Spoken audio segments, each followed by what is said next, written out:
How does magnetism relate to matter?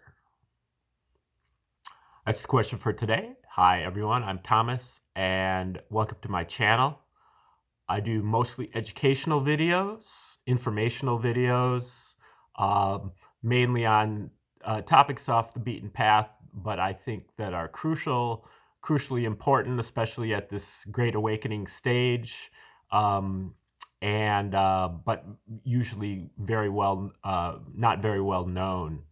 I've spent a lot of time researching people that a lot of other people would describe as crackpots, but I think that they are legitimate people who spent their whole lives working on something, never really got recognized, never really made any money, but put a lot of heart and soul into their research. And I'm trying to get them appreciated because I've gotten great benefits from the work that they've done. And I just want to share that. Okay, so one of the things that I work on a lot, even though the author of this is totally anonymous, is Tree of Life. And this is an ancient model of probably many things, but in particular, I use it as a map of our faculties of consciousness. You can see that it has 10 different circles or spheres: 10, 9, 8, 7, 6, 5, 4, 3, 2, 1.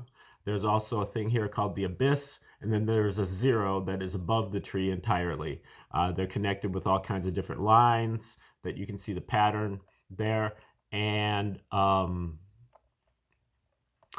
these are really our 12 faculties of consciousness, starting with our animal consciousness, instinct, and then instinct, survival, fight or flight, the body, health of the body. Anytime that your life is being threatened, this is where you're going to be located. Ninth sphere is our domestic consciousness. This is what we're getting from our home upbringing. We are learning. We are highly receptive. We learn from our parents or caregivers, and we memorize what they do and imitate what they do. And then the eighth sphere is similar, but it's with the public sphere. Whereas this is the domestic sphere, this is the public sphere, or the real world, and this is the expert opinion and the conventional wisdom and the paradigms that are out there that are dictated to you by the people in the white lab coats and so on, and they tell you what you're supposed to believe, and then you believe it, you rationalize it, and that gives you a chance to get into the eighth sphere. The seventh sphere is for people who are kind of disgruntled with the eighth sphere. They're in the eighth sphere. They see that there's problems, or at least they see their problems with the eighth sphere, with all those belief systems, and they come over here and try to provide an alternative. A lot of times this is artists and inventors who propose something, come up with something that critiques this and hopefully provides an alternative for it. This is also the realm of our intuition, our simple intuition, and which we develop as we move in this direction, and our inspiration, which we develop in this direction, as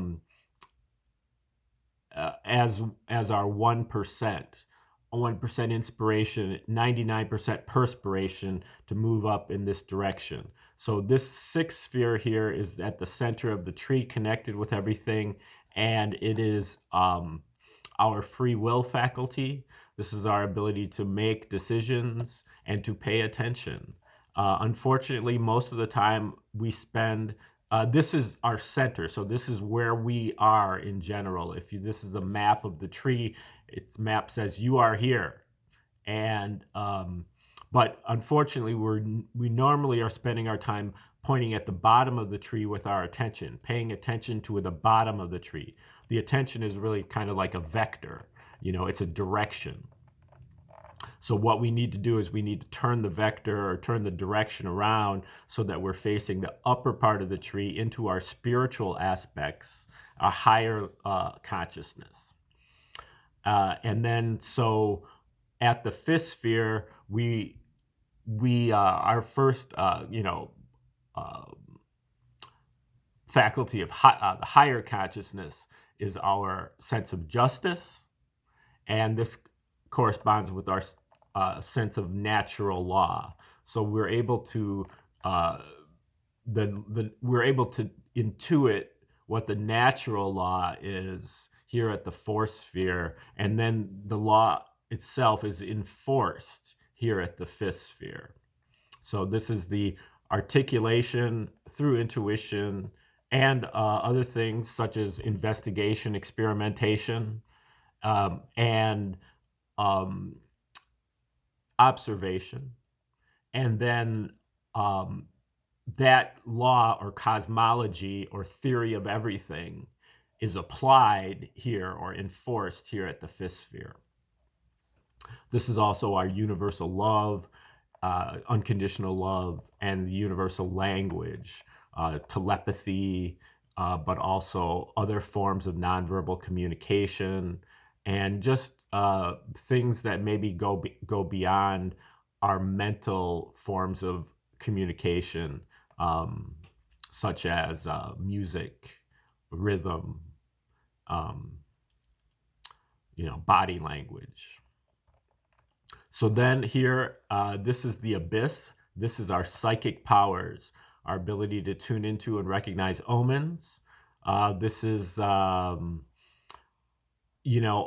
are like coincidences, recurring numbers, recurring themes, synchronicities, and they are a psychic receptivity is our ability to tune in and recognize omens, and then the B is the psychic heat, which is required in order to act upon those omens, which requires courage.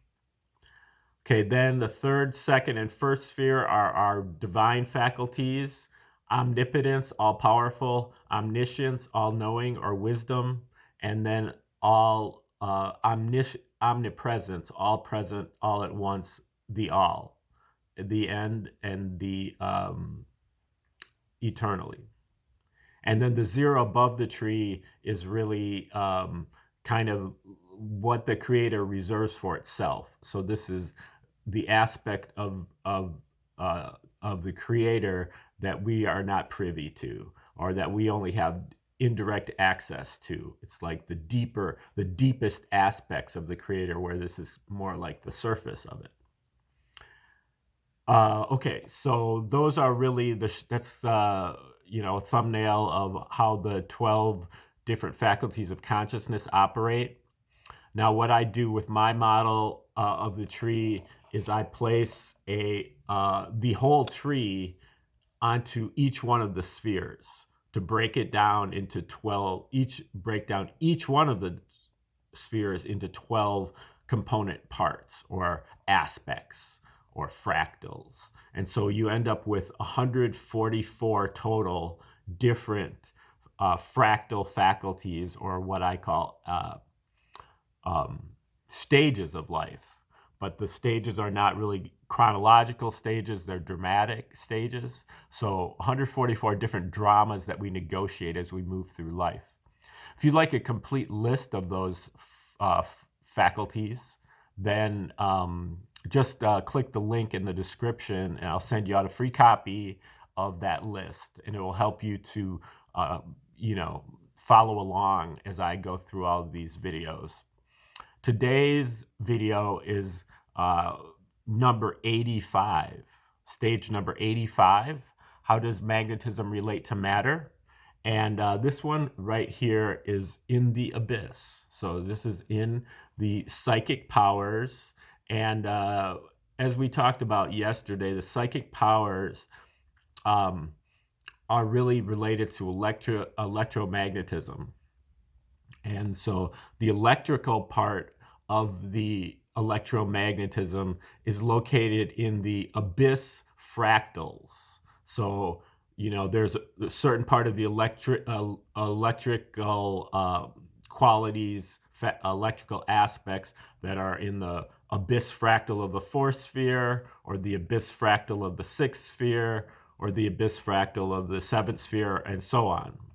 But then we also have the things that are actually within the abyss that have the numbered fractals, and these are related to magnetism. So we have magnetism here concentrated in the abyss, and we have electricity distributed throughout the tree in the abyss fractals. So we're really talking about magnetism when we're here, and stage number 85 is at the 10th fractal of the seventh sphere. So right here at the bottom of the abyss sphere. So right here at the bottom of the abyss, we have stage number 85, magnetic rotations, novelty, and smoothing.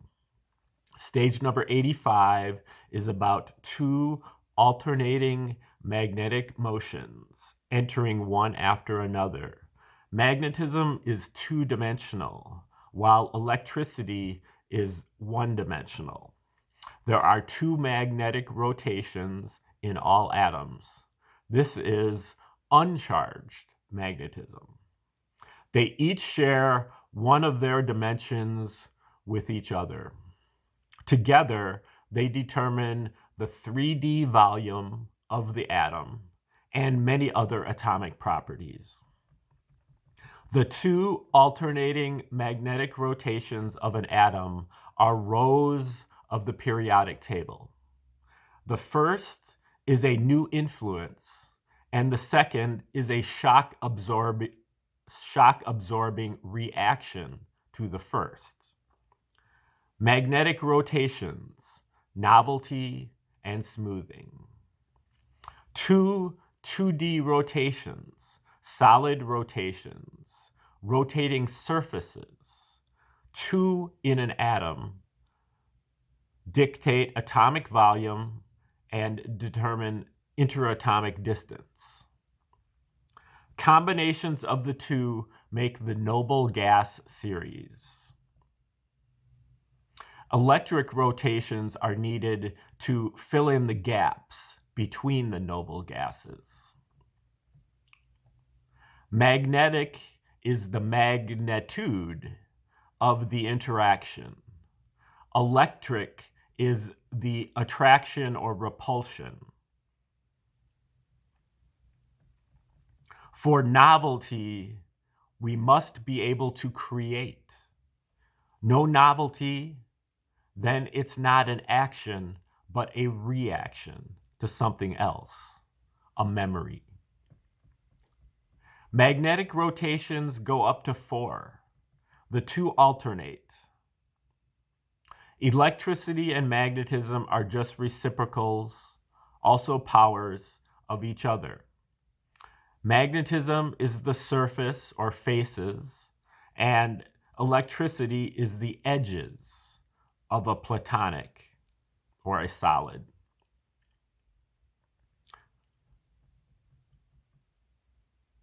Universal magnetism.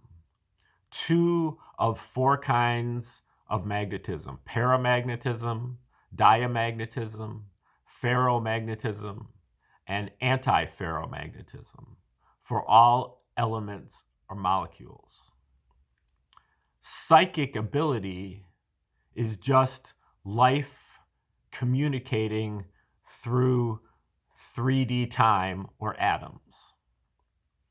Psychic ability is not a process of building up chi to obtain the ability, but rather building up chi to remove the blockage that inhibits the use of psychic ability. Okay, that is number 85. That is called novelty and smoothing. Magnetic rotations, novelty and smoothing. And again, the fractals of the abyss are a little bit difficult and dry. One other thing that I will say about the abyss is that in the tree of life, like the way that the OTO or Aleister Crowley or whoever does it, the abyss is really encapsulated in all of the lines that are connecting the different spheres. This is seen as being the Tarot and the alphabet and the Hebrew alphabet. The Tarot and the Hebrew alphabet are the lines that are connecting on the tree of life. So there are 22 different lines, 22 different letters in the Hebrew alphabet, and 22 different trumps in the Tarot deck. And so each one of these lines represents a trump in the Tarot deck and also a Hebrew letter. But in this model, they're all, like, the lines don't really have any intrinsic meaning. All of it is encapsulated inside of the abyss. So just that for some clarification. And if you like the video, please hit the like button. And you can also share the video with others and subscribe to the channel. And stay tuned for future videos in this series and other educational videos that I put out. And have a beautiful day and a nice weekend.